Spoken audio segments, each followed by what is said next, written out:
안녕하세요.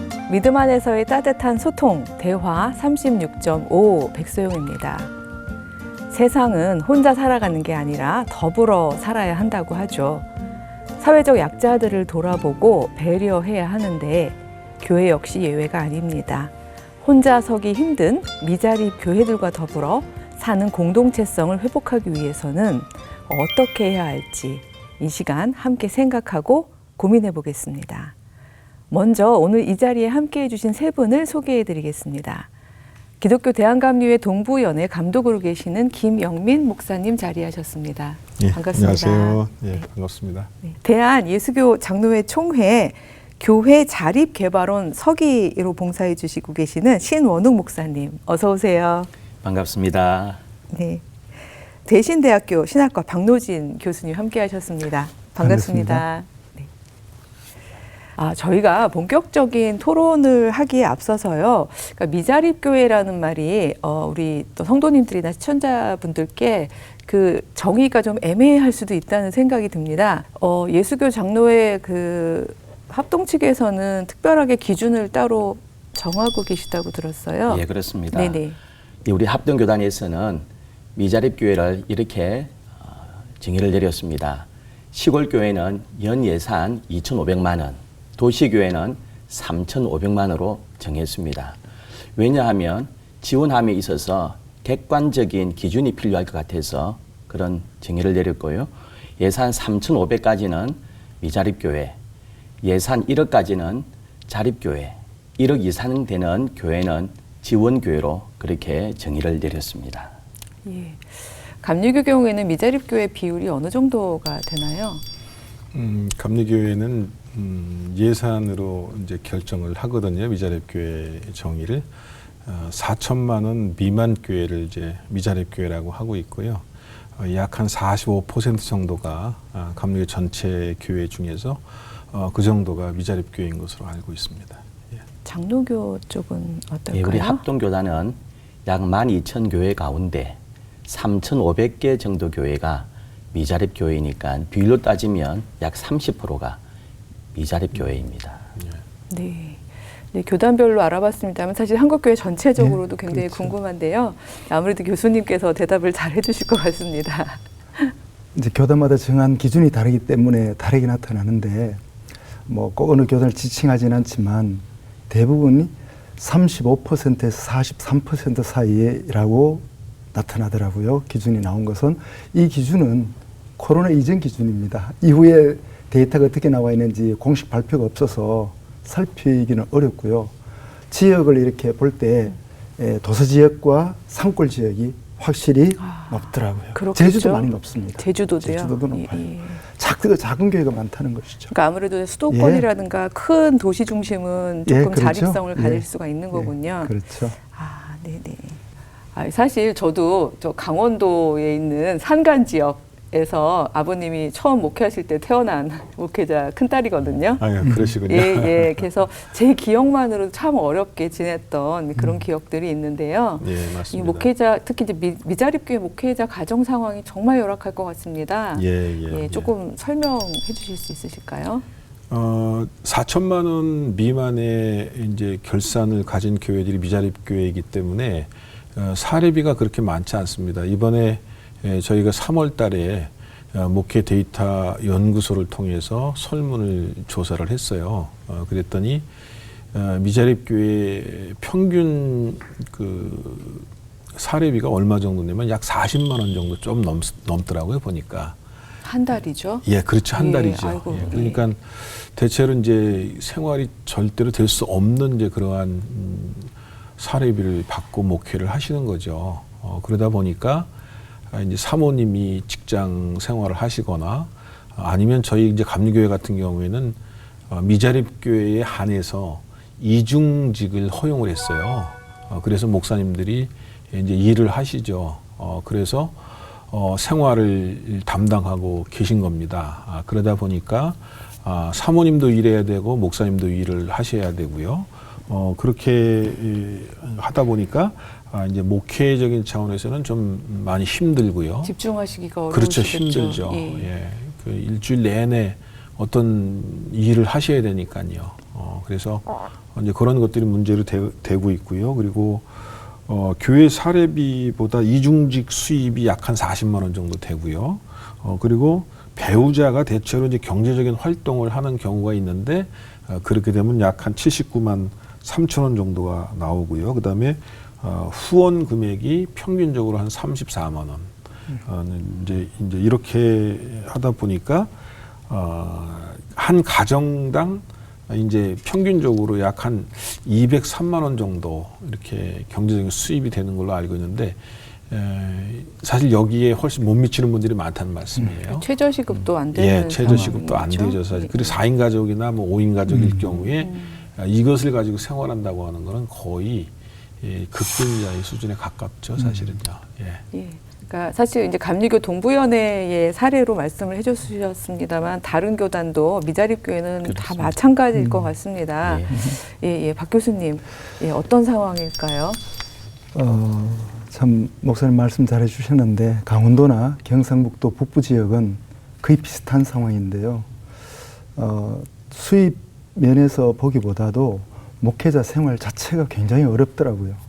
게다가 목사님이나 사모님이 한번 병원에 가시면 이거 대책이 없어요. 그렇습니다. 거기 상당히 몇십만 원씩 들거든요. 그 다음에 참 눈물 어린 것은 고등학교 때까지는 아이들을 데리고 같이 살았는데 대학을 입학을 하게 되는데 사모님 가슴이 무너지는 거예요.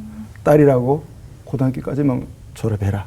네. 아들이라고 전문대학 보냈는데 그걸 못하는 거예요. 네. 제가 그 시골교회 세미나를 갔는데 내 가슴이 뭉클하더라고요. 이거는 내 책임이다는 느낌 정도로. 이런 것과 또 하나는 목회자가 그렇게 해서 아버지는 사명에 따라 60, 70까지 가셨는데 은퇴를 하니까 아무것도 없는 거예요.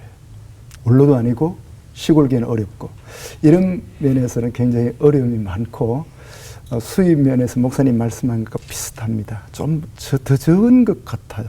네, 저희 맞습니다. 지방 쪽에는. 그쪽이 네. 더 그러시군요. 더 어려운 것 예, 아니 막 말씀 듣다 보니까 저 태어나자마자 너무 가난해서 저희 엄마 아빠가 그 재단할 때 이렇게 올려놓고 아무리 딸이지만 걔도 고등학교까지는 좀 졸업을 시킬 수 있게 해주세요라고 기도하셨다는 일화가 생각이 나서 저도 마음이 많이 무너지고 속이 좀 많이 상합니다. 예. 그 사실 이중직 수입에 대한 언급을 좀 해주셨습니다만 실제로 어떤 일들에 종사하고 계신지 조금 더 설명을 부탁을 드리겠습니다. 네, 목회자이기 때문에 사실은 할 수 있는 일이 그렇게 제한적인 것 같아요. 어떤 분들은 학습지를 하시는 분도 있고요. 어떤 분들은 택배, 그리고 또 운전하시는 분도 봤고요. 그리고 공부방이라든가 그리고 이제 공공시설 가서 이제 근무하시는 분도 있고요. 복지 쪽에서 또 일하시는 분들도 있고요. 일들은 다양하게 하시는 것 같아요. 그러나 이제 저희들이 볼 때 주로 전문직은 아니고요. 일용직이나 아니면 아르바이트 수준의 어떤 일들을 하시기 때문에 사실상 수입이 그렇게 많지가 않습니다. 그것을 보게 되는 거죠. 체력적으로도 굉장히 많이 지치실 수도 있겠네요. 그렇습니다. 예. 네네. 그러니까 교단마다 이중직에 대한 규정이 좀 다를 것 같은데요. 예수교 장로회 쪽에서는 어떻게 진행하고 계시는지요? 이중직이라는 것이 우리 합동교단도 과거에는 이중직을 금지했다가 최근에 노회의 허락하에 이중직을 다 허용한 상황입니다. 이중직에 대한 두꺼운 책자를 하나 발간을 했습니다. 이름을 겸직 목회라는 두꺼운 책인데요. 신학적으로 또한 실천적인 내용들을 다 담아서 사실 이중직을 하고 있으면서 목회에 대한 여러 가지 죄책감을 가지고 있는 그런 목회자들에 대해서 죄책감도 덜어주고 신학적인 실천적인 정의를 잘 내린 책입니다. 현재 우리 교단 대학인 총신대학교에서 실천신학에서 교재로도 사용하고 있는데 아주 잘 정리했습니다. 네네. 이런 이중직이 개인이나 혹은 개교회 차원에서 해결하는 건 좀 부족한 부분이 많을 것 같은데요. 교단 차원에서도 지원이 필요하다는 생각이 듭니다. 감리교 동부연회 쪽에서는 어떤 노력들을 하고 계시는지요? 네. 그 돕는 액수나 어떤 규모나 이런 것들을 좀 크게 해서 교단적으로 이렇게 정책적으로 했으면 좋겠다고 하는 어떤 그런 의견들이 많이 올라왔어요. 네. 그래서 이번 저희가 그 4월 달에 저희들은 이제 1년에 한 번 큰 회의를 하는데 그걸 연회라고 그러는데 연회 전에 아까 말씀드렸듯이 목회 데이터 연구소를 통해서 설문조사를 했어요. 그래서 이제 저희들이 설문조사를 통해서 그러면 어느 정도 규모로 도왔으면 좋겠느냐 이제 그렇게 얘기를 했더니 이제 금액적으로 한 66만 원 정도가 나오더라고요. 네. 예, 그리고 66만 원 정도가 나오는데 저희들은 이제 감리교단은 부담금이라고 하는 게 있어요. 네. 부담금이라고 하는 것은 교단 본부에서 또 연회에서 지방에서 걷는 일종의 세금입니다. 그런데 그 부담금이 저희들은 약 한 7.5%에서 8% 정도 이렇게 걷거든요. 교회 예산이요? 예, 네. 교회 예산에. 그런데 그 예산에서 약 1.5%에서 2% 정도를 더 걷어서 정책적으로 도와주게 되면 약 한 월 50만 원에서 60만 원 그 사이를 도와줄 수 있다. 그런데 긍정적인 시그널을 보내왔어요. 네. 교회들이 더 하겠다. 예, 더 하겠다. 충분히 더 할 의향이 있다. 이런 표현을 하는 교회들이 약 한 89% 정도가 됐어요. 어유 90% 예, 거의 육박하네요. 90% 육박하고 있는 거죠. 그래서 굉장히 고무적이었고, 아직도 우리 교회들이 이렇게 도우려고 하는 의지들이 있구나라고 하는 걸 확인을 했어요. 그래서 제가 이번 연회 때 이 감리교 동부연회 공동체에 제안하기를 약 1.5% 정도를 부담금으로 더 내서 도우면 어떻겠습니까? 라고 하는 제안을 했는데 그 원칙에는 동의를 하지만 말하자면 그 이제 정책을 어떻게 할 것인지에 대해서는 좀 더 구체적인 연구가 필요하다. 그렇게 해서 내년 연회에서 다시 재론하는 것으로 일단 결론을 냈습니다. 네. 과정 중에 있긴 하지만 그래도 다수의 교회들이 긍정적이고 또 이렇게 교단 차원에서 지원을 확대하기로 한 부분이 너무 고무적이라는 생각이 듭니다. 예, 그렇습니다. 네네. 예. 그 예수교 장로회 그 합동 측에서는 교회 자립 개발원을 예. 설립하고 이제 이 개발원을 통해서 많은 사역, 지원 사역을 하고 있는 것으로 압니다. 예. 소개를 좀 부탁드립니다. 우리 교단에서도 미자립교회에 대한 안타까움을 많이 느끼고 있었습니다. 그래서 여러 교회에서 지원들을 하고 있지만 교단 차원에서 체계적으로 지원을 하자 하는 의미에서 8년 전에 특별위원회가 설치되었습니다. 2년간의 준비 과정을 거쳐서 6년 전에 우리 교단의 정식 기관으로 교회 자립개발원이 출범하게 되었습니다. 그래서 미자립교회에 대한 데이터를 다 수집을 했고요. 또 지원하기 위한 방안들을 연구를 했습니다. 그래서 자립 지원 방법에 대해서 자립화 교육을 하고요. 또 대학생 자녀들 학자금을 지원하고 있습니다. 현재 전반기, 후반기에 각각 100명씩 지원하고 있습니다. 아울러서 목회 역량 강화를 위한 여러 설교 세미나 또 컨퍼런스를 통해서 또 목회를 실제로 도울 수 있도록 그렇게 하고 있고요. 무엇보다 박노진 교수님께서 말씀하신 것처럼 미자립교회 목사님들이 특히 시골교회 목사님들이 은퇴 이후에 갈 곳이 없고요. 또 굉장히 삶이 어려워지기 때문에 은퇴 후 지원 사역에 대해서 또 주거복지에 관해서도 지금 연구하고 있는 상황입니다. 이걸 통해서 우리가 많은 사역들을 하고 있고요.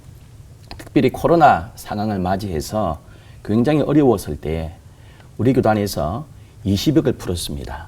그래서 2,000개 교회를 정해서 긴급 생활비 교단에서 100만 원씩을 지원한 적이 있고요.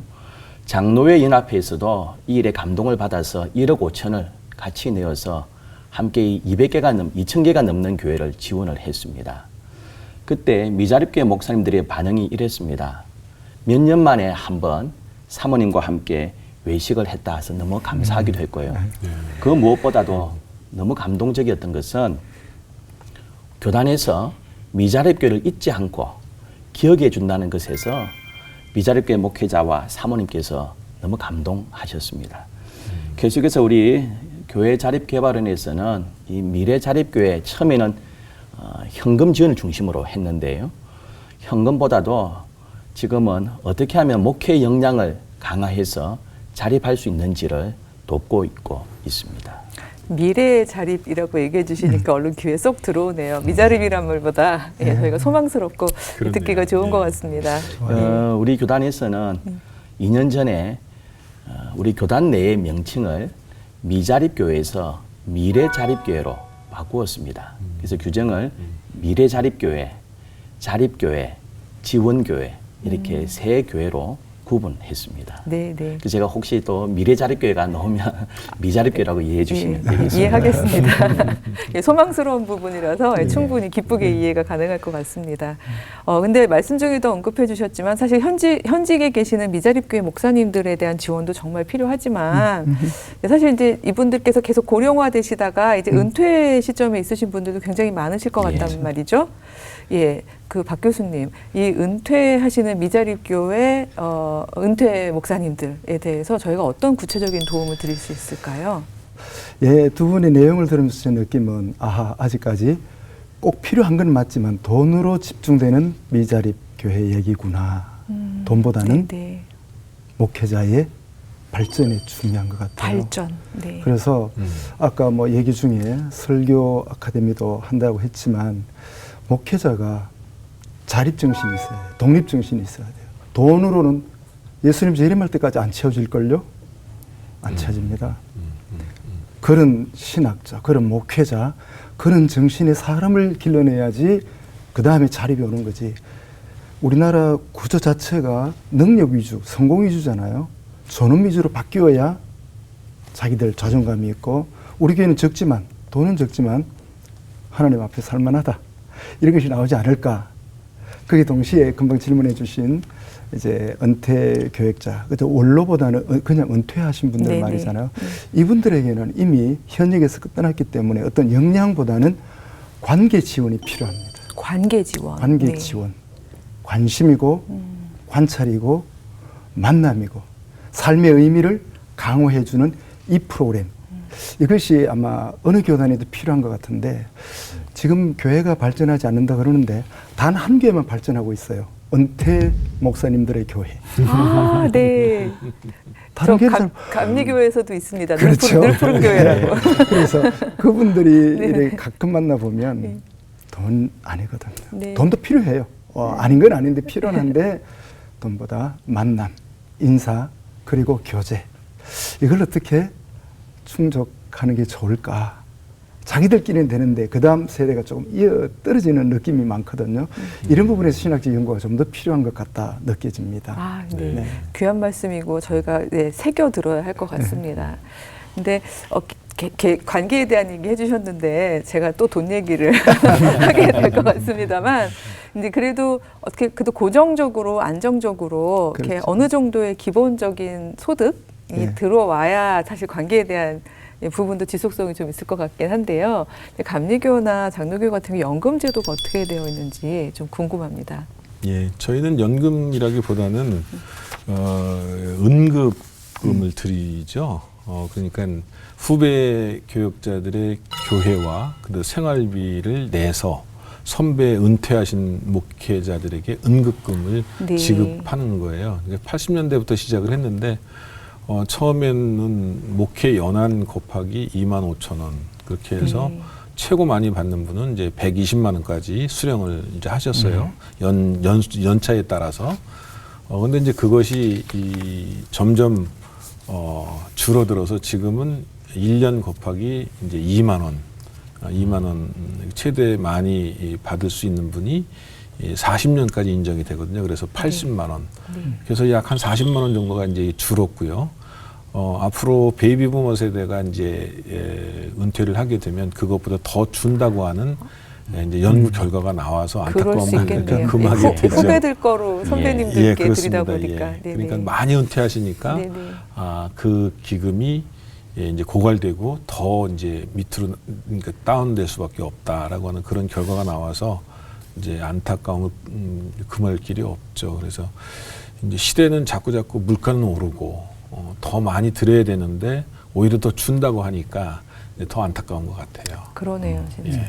예. 신 목사님, 예, 장로교 우리 쪽은 합동교단에서는 과거부터 연금 제도가 있었습니다. 네. 사실 유명무실했는데요. 몇 년 전부터 이 연금 제도를 강화하고 있습니다. 목사 안수 받을 때에 반드시 연금을 들도록 했고요. 또 연금을 들지 아니하면 총회 총대로 못 나가도록 그렇게 하고 있습니다. 예.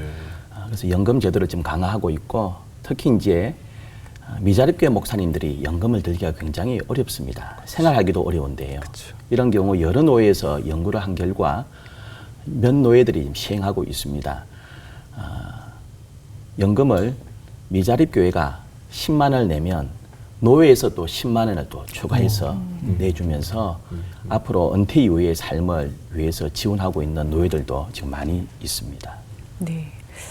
예, 아무래도 뭐 교단이 둘밖에 없는 건 아닙니다만 대한민국에서 대표적인 교단이다 보니까 또 이제 책임감도 더 크실 것 같습니다. 이제 또 좋은 모범을 보여주시면서 이제 따라오는 또 많은 교단들이 있을 것 같다는 생각이 듭니다.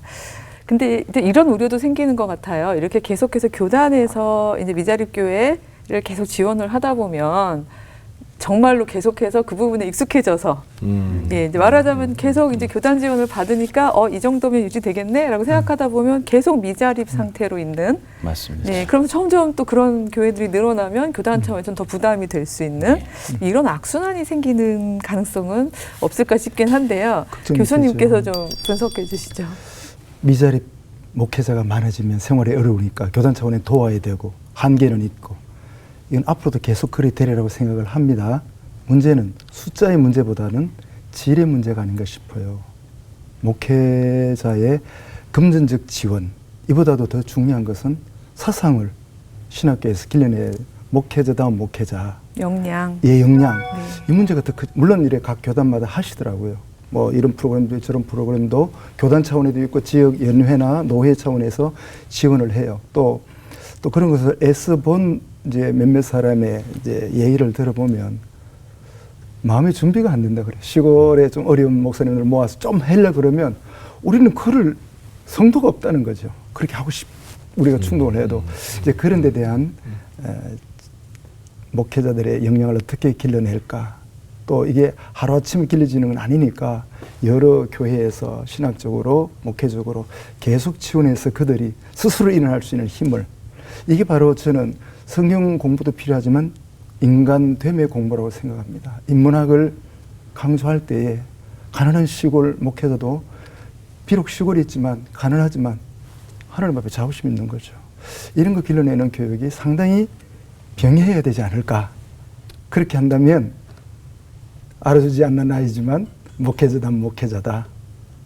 그렇게 힘있게 사역할 것 같습니다. 이게 참된 지원이 아닐까 싶은 생각이 듭니다. 예, 저에게 숙제를 던져주시고 계십니다. 예, 학교 현장에서 느끼는 거죠. 소명을 받은 네. 목회자로서의 자기 인식과 자기 해석 능력과 네. 역량을 길러주는 것, 예. 저희도 열심히 하겠습니다. 예.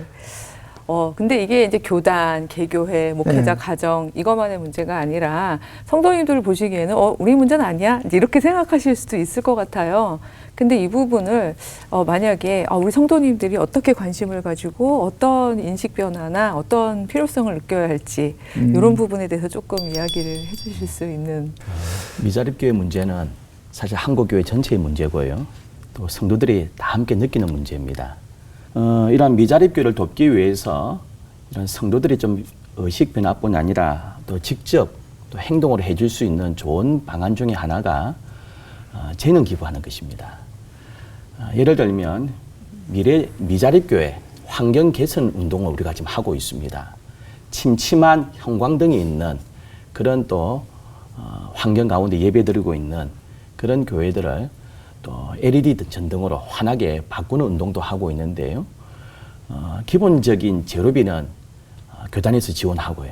그 모든 인건비 같은 거는 우리 성도들께서 그러한 엔지니어들이 또 기술 가진 분들이 충분히 재능 기부하면서 미자립교회를 섬기고 도울 수 있습니다. 그러면서 우리 모두가 하나님 안에서 한 몸이라는 공교회 의식들을 가지고 가는 것들이 우리 작은 교회, 미자립교회를 살리는데 큰 도움이 될 것 같습니다. 네, 그러니까 개교회 경쟁이 아니라, 그러니까 내 교회, 네 교회 이게 아니라 예. 하나님의 교회라는 생각으로 넉넉한 대형 교회에서 뭐 인적 자원, 물적 자원 예. 다 나눌 수 있는 그런 아름다운 날을 좀 기대를 해보겠습니다. 두 분 목사님, 교수님도 이제 중대형 교회의 목회자의 철학과 관계되는 것 같아요. 목회자의 메시지가 하나님 나라, 공동체, 교단이 다르다고 천국이 다른 건 아니거든요. 그래서 서울에 한 예를 들면 제가 신학생 때인데 이웃 교회는 교단이 달랐는데 불이 났어요. 크게 불이 났어요. 거의 다 탔을 거예요. 근데 교단에 다른 이웃 교회에서 전액을 헌금해서 지원을 했어요. 이런 것은 교단 차원이 아닌 것 같아요. 이런 목회자의 철학에 관계된 것 같아요. 이런 공동체의식을 목회자에게 있으면 우리 도시교회, 우리 교회만 교회가 아니니까 시골 교회를 성도들이 돕고 전도회도 돕고 선교회도 돕고 이렇게 하는 걸 광고하면 천국에 대한 빚들이 자기들이 갚아가는 그 기쁨들이 있지 않을까. 이런 것도 거기에서 나오지 않을까 생각을 합니다. 공동체의식. 연합하지 않으면 천국에 올라가겠습니까? 같이 가야 되는데 예. 이제 그런 마음들을 가지고 있어야 될 것 같습니다. 예, 그렇습니다. 예. 예. 교수님 참 좋은 말씀 해주셨어요. 연합의 가치 그리고 또 우리 또 목사님께서는 이제 공교회성 말씀하셨는데 저는 이제 이 공교회성에 대한 문제를 좀 더 우리가 가치 있게 다뤄야 되지 않겠느냐 이제 이런 생각을 하게 되는데요. 사실 교회는 주님의 교회고 그리고 교회는 이단이 아니면 우리가 다 하나이고 하나님 나라 안에 있는 교회 아닙니까? 사실 그런 의식을 가지고 접근을 하다 보면 너하고 나하고 다른 것이 아니라 너가 나고 내가 너고 너의 아픔이 있느냐? 그럼 그것이 곧 나의 아픔으로 느껴진다 라고 하는 것이 공교회성이라고 보는데요. 실질적으로 우리 한국교회의 큰 어르신들, 목사님들이 이 공교회성을 가지고 계셔요. 제가 처음 목회 나간 교회가 굉장히 어려운 교회였는데 감리교회인데도 불구하고 남서울교회의 도움을 받았습니다. 그 우편안으로 이렇게 매월 이렇게 그 선교비를 보내주셨어요. 그리고 나중에는 이제 그 교회 방문하고 무슨 뭐 그 강해 설교 세미나가 있는데 전폭적으로 다 지원해갖고 장로교회 목사님이 감리교회 목사를 초청해서 그 섬겨주시고 이제 그런 것도 제가 체험을 했고 그리고 저희 감리교회 같은 경우는 이제 가장 큰 교회가 광림교회인데 광림교회가 전국적으로 나가서 아우니치를 해주시고 그리고 여름이 되면 여름 성경학교를 다 섬겨주시고 이제 그렇게 했고 그다음에 이제 모나운동이라든가 또 이제 분당에 있는 만락교회도 예배 인원을 이렇게 파송해 갖고 예배를 드리고 그다음에 이제 경제적인 것뿐만 아니라 예배 인원 파송해주고 그래서 그 교회가 스스로 일어날 수 있도록 그런 정책들을 펼친 그런 사례가 있어요. 저희들도 아주 좋은 사례가 많고 선배님들이 그런 의식을 가지고 한국교회를 이끌어 오셨고 그리고 한국교회가 더 부흥해서 더 많은 교회들이 이제 생겨난 거 아닙니까? 그런데 이제는 조금 더 이런 것들을 정책적으로 후배들을 돌보는 것이 이제 필요하지 않을까. 그래서 예산 지원뿐만 아니라 어떤 그 예배 인원의 지원, 아까 교수님 말씀하신 목회자의 사명감 고취라든가 역량 강화 이런 것들을 통해서 스스로 미자립 교회가 일어날 수 있도록 해주시는 어떤 그런 정책적인 배려가 이제는 절실하게 필요하지 않을까라는 생각을 하게 됩니다. 예. 예, 워낙 다 현장에 계셔서 그런지 구체적인 방향성과 또 구체적인 방법을 얘기해 주셔서 듣고 있으면서 굉장히 많은 분들께서 또 아이디어들도 생기시고 또 힘을 얻으실 것 같습니다. 이거 가능한지 모르겠지만 전 갑자기 인원도 이렇게 보낼 수 있다고 그러시니까 위자립 교회들 11조도 조금씩은 자발적으로 하셔도 어떨까 막 이런 생각까지 들게도 됐습니다. 그런 사례는 있습니다. 이제 좀 많이 큰 교회에서 장로님이 많지 않습니까? 네. 나이는 벌써 되는데 또 은퇴를 하신 분들이 여기 있으면 예배만 드리는 거에 거의 끝나는데 은퇴하기 전에 시골에 가서 1년 섬기고 오라. 네. 그래서 시무장로가 아니고 사역 장로로 내보내는 겁니다. 그런 분들이 시골 가서 거기에서 예배를 출석하면 11조가 적지 않고요. 네, 또 힘이 그렇겠죠. 있잖아요. 네네. 11조가 전체에서보다 많더랍니다. 이런 사례가 우리 선배들 중에 몇몇 교회가 있어 왔습니다. 네. 그래서 이제 그런 것도 한 방법 중에 방법 하나일 중에 것 같고요. 하나일 거라고 예, 생각합니다. 그러니까 교단도 넘어가고 예, 교파나 예. 아니면은 맞습니다. 대형, 중형, 뭐 예. 미자립 이런 걸 다 넘어서 한 교회라는 네. 의식을 가지고 그럼, 저희가 이 문제를 잘 풀어갔으면 좋겠습니다. 뭐 이야기 하려고 들으면 한도 끝도 없는 이야기이긴 한데요. 시간이 부족한 게 너무 아쉽고요. 네. 마지막으로 한 마디씩 짧게 예, 평소에 또 이 방향성 면에서 이 부분만큼은 꼭 강조하고 싶었다 싶으신 거 예, 말씀 부탁드리겠습니다. 우리 김 목사님부터. 네. 아까 우리 교수님 말씀하신 것 중에 연합의 가치라고 하는 게 저는 늘 이제 가슴 속에 네. 있습니다. 그러니까 우리가 살아도 같이 살고 예. 도와도 같이 도와야 된다. 그것이 이제 예수 그리스도의 정신 아니겠습니까? 사실 사랑한 사람에게 선한 사마리아 사람이 강도 만난 이웃에 대해서 돌보아주고 여관 주인에게 2데나리온을 주면서 뭐라고 얘기하냐면 이 사람에게 필요한 것이 더 들면 내가 나중에 돌아올 때 갚아주겠다 이렇게 얘기를 하거든요. 그러니까 돈을 더 주겠다는 얘기예요. 그러니까 여태까지는 2데나리온을 비전교회에게 미자립교회에게 주셨다고 생각을 합니다. 그런데 조금 더 비용이 들면 내가 더 지원하겠다라고 하는 그런 마음을 가지고 미자립교회들을 보살핀다면 이거 충분히 저희들이 해결할 수 있지 않겠느냐라고 하는 생각이 들고요. 그래서 힘과 지혜를 모으고 뜻을 모은다면 조금 더 나은 세상 그리고 후배들이 목회하는데 조금 더 좋은 환경을 만들어줄 수 있지 않겠느냐라고 하는 생각이 듭니다. 네. 예. 신 목사님. 셋강이 마르고 죽으면 한강도 마르기 마련입니다. 셋강이 죽는데요. 한강이 넘칠 수가 없습니다. 미자립교회가 죽고 시골교회가 죽는데 대형교회가 살아남을 수가 없습니다. 그런 면에서 셋강이 살아야 한강도 살고 한강이 셋강을 잘 지원해야 할 때에 모두가 아름다운 주님의 교회를 이루어갈 줄 생각을 합니다. 예, 아멘. 박 교수님. 오늘 우리 감독님 오셨고 감리교에서 여기 합동교단 오셨는데 침례도 여기 오셨으면 좋겠고요. 기아성도 왔으면 좋겠고 다른 교단도 왔으면 좋겠어요. 왜냐하면 원리는 성경에서 나오는데 우리의 머리에 한계가 있잖아요. 그러나 합치면 더 좋은 아이디어들 어떤 사례를 보면서 적용하는 능력들이 순간순간 일어나니까 그것은 여전히 CBS의 몫이 아닌가 생각이 듭니다. 그런 자리가 저는 와서 두 분 말씀을 들으면서 내가 배웁니다. 고맙고 감사합니다. 예, 제가 사실 제일 크게 배우는 자리입니다. 예, 세 분 감사드립니다. 네. 믿음 안에서의 따뜻한 소통, 대화 36.5. 오늘은 미자립교회와의 상생 방안에 대해서 생각해 봤습니다. 아직 자립하지 못한 미자립교회가 아니라 조금 더 시간이 흐르면 곧 스스로 설 수 있는 미래 자립교회로 부르자 하는 이야기도 있죠. 지금 전국 곳곳 수많은 개척교회에서 많은 목회자들이 눈물로 사역하고 있습니다. 이들이 곧 당당히 홀로 서기를 할 수 있는 미래 자립교회가 되기를 응원합니다.